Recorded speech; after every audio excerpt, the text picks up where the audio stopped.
الرحمن الرحيم، والصلاة والسلام على أشرف الأنبياء والمرسلين سيدنا محمد وعلى آله وصحبه أجمعين.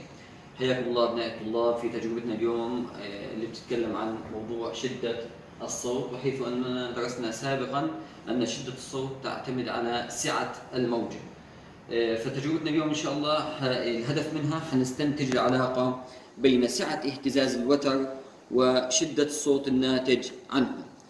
الأدوات اللي حنستخدمها طبعا احنا حنستخدم إن شاء الله وتر معدني. هذا الوتر مشدود حيكون. حنستخدم ايضا قطعه خشبيه بديله عن مسطره حتكون عندنا.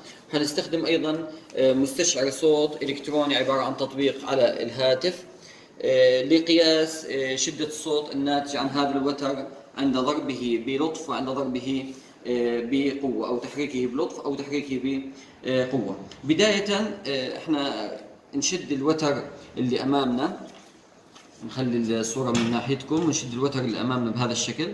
الآن تم شد الوتر اللي أمامنا، هذا وتر معدني.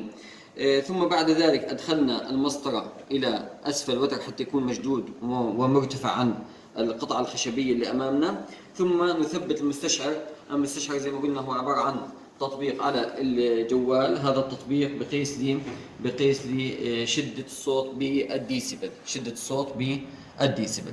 إلى أن نضع الهاتف الجوال عند الوتر بهذا الشكل، نقوم بضرب الوتر بقوة بسيطة، تحريكه مسافة بسيطة، ونقرأ شدة الصوت على التطبيق.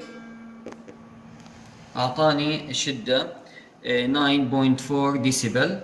الآن نأخذ قراءة أخرى بشدة أعلى، يعني نضرب الوتر بقوة أعلى لقراءة شدة الصوت.